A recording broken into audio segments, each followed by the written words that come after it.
The magazine opens with one of the most fascinating personality profiles in wrestling at the time, Rowdy Roddy Piper, the man you love to hate.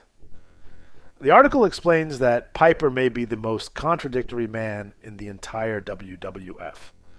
One moment he appears almost charming, flashing a grin and joking with fans.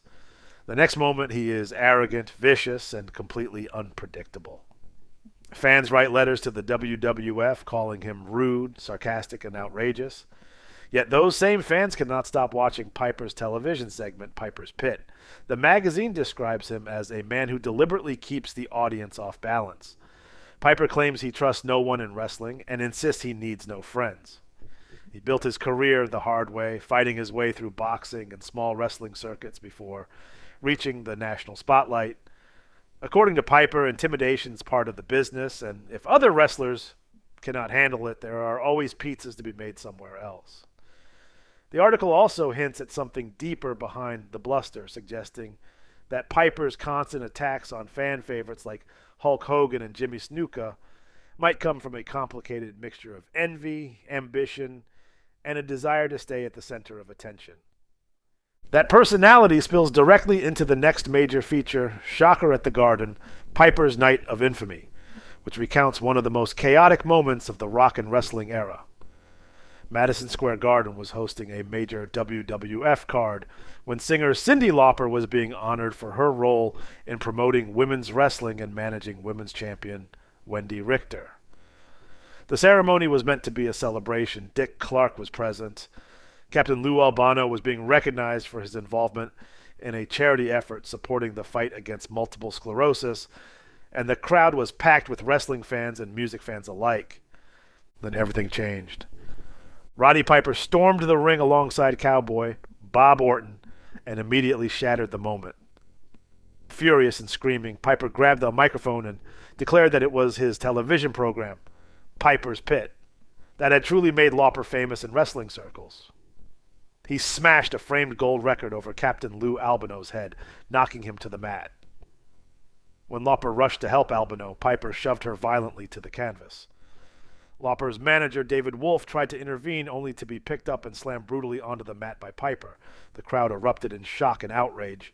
Hulk Hogan came charging from the locker room, forcing Piper and Orton to flee the ring before the situation could grow even worse.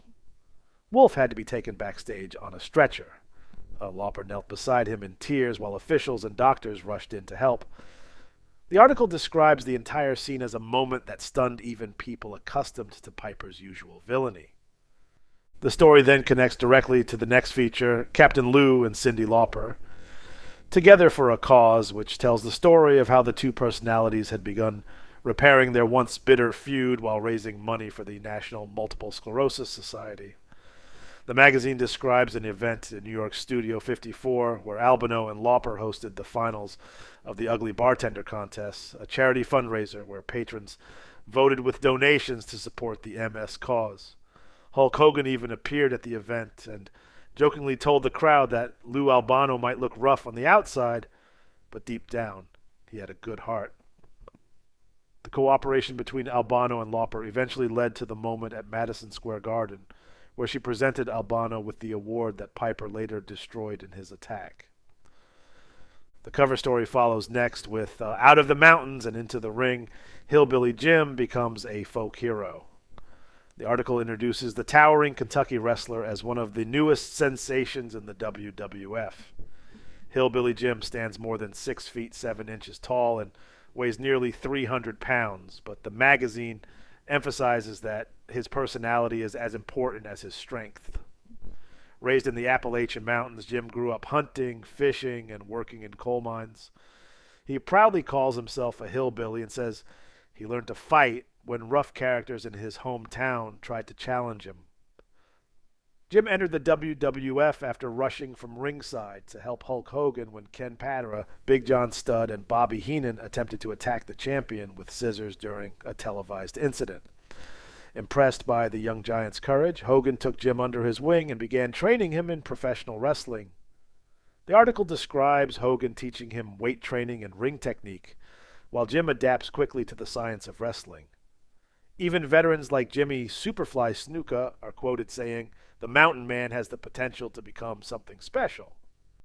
The issue then travels far from the hills of Kentucky with Muraco Does Hawaii, A Magnificent Time. Don Muraco and his manager, Mr. Fuji, head to the islands to prepare for a return to championship contention after Muraco lost the Intercontinental Championship to Tito Santana. Fuji pushes Muraco through grueling training routines that include swimming through dangerous waters, paddling canoes across long distances, and practicing martial arts discipline inside secret training gyms. Fuji insists Muraco must learn focus and control if he wants another shot at Hulk Hogan and the WWF Championship. Muraco, meanwhile, admits that the training nearly broke him, but also claims it made him stronger than ever. Another feature titled Born in the USA focuses on the young tag team of Barry Windham and Mike Rotundo. The article highlights their athletic backgrounds and their reputation as rising stars, representing the new generation of American wrestling talent. Their clean-cut image and teamwork contrast sharply with the rule-breaking villains dominating the tag team division. Then the magazine turns to the business side of wrestling with Hulkamania on Madison Avenue, the Hulkster as Huckster. This article examines how Hulk Hogan has become one of the most recognizable sports figures in America. Hogan's image appears in commercials, promotional campaigns, and merchandise deals. Advertisers see him as the perfect symbol of strength and heroism. The piece explains that Hogan's popularity has pushed wrestling into mainstream culture in a way few athletes ever had before. One of the strangest stories in the issue arrives with Butcher Pins a Bride on TNT, describing the bizarre televised wedding of wrestling villain The Butcher.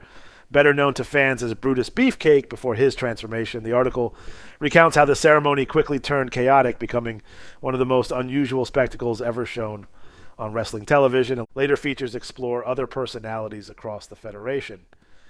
Meaner Than a Junkyard Dog examines the intensity and toughness of JYD inside the ring. Blackjack's Bar BQ features Blackjack Mulligan offering blunt opinions about the wrestling world. Mickey and Ma discusses a crossover between the WWF and Columbia Pictures tied to the film promotion of the same name. Daybreak at Camp Moolah takes readers inside the legendary women's wrestling training facility run by the fabulous Moolah. Throughout the issue, the advertisements reveal how rapidly the WWF brand was expanding during the mid-1980s. Subscription ads encourage fans to receive WWF magazine delivered to their homes every 2 months. Promotional pages advertise WWF merchandise, including clothing, posters, and souvenirs, featuring stars like Hulk Hogan and Roddy Piper. Other ads promote upcoming WWF live events across North America and invite fans to join the official WWF fan club. The advertisements reinforce how wrestling was transforming into a full entertainment industry, selling not just matches, but an entire lifestyle around its stars. By the time the final pages arrive, the April and May 1985 issue of WWF magazine feels like a time capsule from the height of the rock and wrestling revolution. Hulk Hogan is the unstoppable champion. Roddy Piper is the most dangerous villain in the sport. Cyndi Lauper and the world of pop music have collided with professional wrestling. New heroes like Hillbilly Jim are rising, while established names like Muraco continue to chase glory. If you enjoy revisiting these classic wrestling magazines and exploring the stories behind the personalities that define the era, make sure to like the video and subscribe so you don't miss the next issue. We open. See you next time. Farewell from the Empire State.